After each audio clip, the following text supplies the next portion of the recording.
Okay, let's go.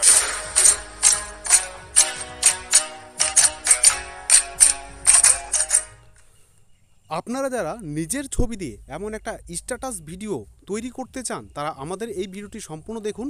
এই ভিডিওতে আমি আপনাদের শেখাবো আপনারা কিভাবে নিজেদের ছবি দিয়ে একটা ফেসবুক বা হোয়াটসঅ্যাপ বা ইনস্টাগ্রামের স্ট্যাটাস ভিডিও তৈরি করতে পারেন। তো চলুন সবার প্রথমে আপনাদের সেটিংসটি দেখিয়ে দিই। তার আগে আমাদের এই চ্যানেলটিকে সাবস্ক্রাইব না করে থাকলে অবশ্যই কিন্তু চ্যানেলটিকে সাবস্ক্রাইব করে নিতে হবে এবং পাশে থাকা অল বেল আইকনটি প্রেস করে দিতে হবে এবং ভিডিওটিকে কিন্তু অবশ্যই একটা লাইক করতে হবে। তো চলুন প্রসেসটা শুরু করা যাক। তো সবার প্রথমে আপনারা কি করবেন, আপনাদের ফোনের প্লে স্টোরে চলে যাবেন। তো প্লে স্টোরটি ওপেন করার পরে আপনারা সবার নিচে দেখতে পারবেন যে সেটিংস বটন, এটার উপর একটা ক্লিক করবেন। ক্লিক করার পরে সবার উপরে যে সার্চ বটন, এই সার্চ জায়গাটির উপরে সার্চ করবেন যে এই লেখাটি দেখতে পাচ্ছেন ভিডিও স্ট্যাটাস মেকার, এই লেখাটির উপর সার্চ করবেন। সার্চ করার পরে আপনাদের এইখানে দেখতে পাচ্ছেন মাঝ বরাবর একটা অ্যাপস এসছে। এই অ্যাপসটাকে আপনাদের ইনস্টল করে নিতে হবে। তো এই অ্যাপসটা আমার কিন্তু ফোনে ইনস্টল করা আছে, আমি এখান থেকে কিন্তু ওপেন করে নিচ্ছি।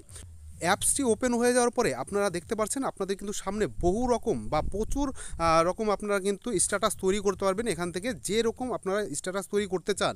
তো আমি দেখতে পাচ্ছেন এই স্ট্যাটাসটা আমি তৈরি করব। তো এই স্ট্যাটাসটার উপরে ক্লিক করলাম। তো ক্লিক করার পরে এরকম করে আপনাদের কিন্তু পেজটি ওপেন হবে। ওপেন হওয়ার পরে আপনাদের নিচে দেখতে পাচ্ছেন যে ক্রিয়েট অপশনটি আছে, এই ক্রিয়েট অপশনটির উপরে কিন্তু ক্লিক করবেন। ক্লিক করার পরে আপনাদের গ্যালারিটা ওপেন হয়ে যাবে আপনাদের ফোনের।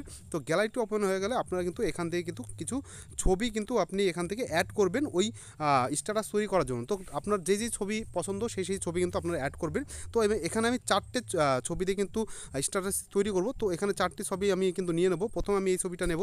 তো ওপরে এরকম করে ছবিটা আসার পর ওপরে দেখছেন টিক বটন, এটার উপরে একটা ক্লিক করবেন। ক্লিক করার পরে আবার আরেকটা ছবি নেব। তো সেই ছবিটার উপরে ক্লিক করব। তারপর সবার উপরে দেখতে পাচ্ছেন যে টিক বটন, এটার উপরে ক্লিক করব। ক্লিক করার পরে আমি আবার আরেকটা ছবি নেব, সেই ছবিটার উপরে একবার ক্লিক করব। ক্লিক করার পরে আমি ওপরে টিক বটন, এটার উপরে একটা টিক করে দেবো এবং লাস্ট যে ছবিটা নেব সেটা আমি এই ছবিটা নেব।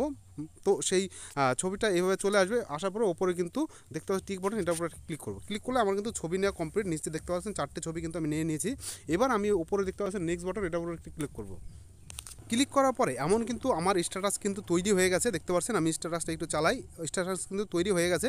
এইবার কী করব, স্ট্যাটাসটি তৈরি হয়ে যাওয়ার পরে আমি সবার উপরে দেখতে পারবো যে এক্সপোর্ট, এই অপশনটির উপরে একটা ক্লিক করব।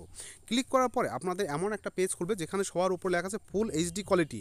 তো ফুল এইচডিতে আপনারা যদি ডাউনলোড করতে চান তাহলে ফুল এইচডি অপশনটির উপরে ক্লিক করবেন এবং যদি আপনারা এইচডি কোয়ালিটিতে ডাউনলোড করেন তাহলে এইচডি কোয়ালিটির উপরে ক্লিক করবেন। তো আমি এইচডি কোয়ালিটিতে ডাউনলোড করব। তো তারপরে কি করব, এই নিচে ওকে বটন, এটার উপরে একটা ক্লিক করে দেবো। ক্লিক করে দিলেই আমরা দেখতে পারবো যে আমাদের ফোনে কিন্তু ভিডিওটি কিন্তু ডাউনলোড হতে শুরু করেছে। তো এইভাবেই আপনারা কিন্তু আপনাদের ফোনের মাধ্যমে নিজেদের ছবি দিয়ে কিন্তু ভালো একটা স্ট্যাটাস কিন্তু তৈরি করে নিতে পারবেন, যেটা আপনি হোয়াটসঅ্যাপ বা ইনস্টাগ্রাম বা যে কোনো জায়গায় কিন্তু আপনি আপলোড করতে পারবেন। তো এইভাবেই আপনারা কিন্তু আপনাদের ফোন থেকে স্ট্যাটাস ভিডিও তৈরি করে নিতে পারবেন। তো ভিডিওটি ভালো লাগলে অবশ্যই ভিডিওটিকে লাইক করুন, আমাদের চ্যানেলটিকে সাবস্ক্রাইব করে না থাকলে অবশ্যই চ্যানেলটিকে সাবস্ক্রাইব করে পাশে থাকা অল বেল আইকনটি প্রেস করে দিন এবং বন্ধুদের মাঝে ভিডিওটি শেয়ার করুন। তো চলুন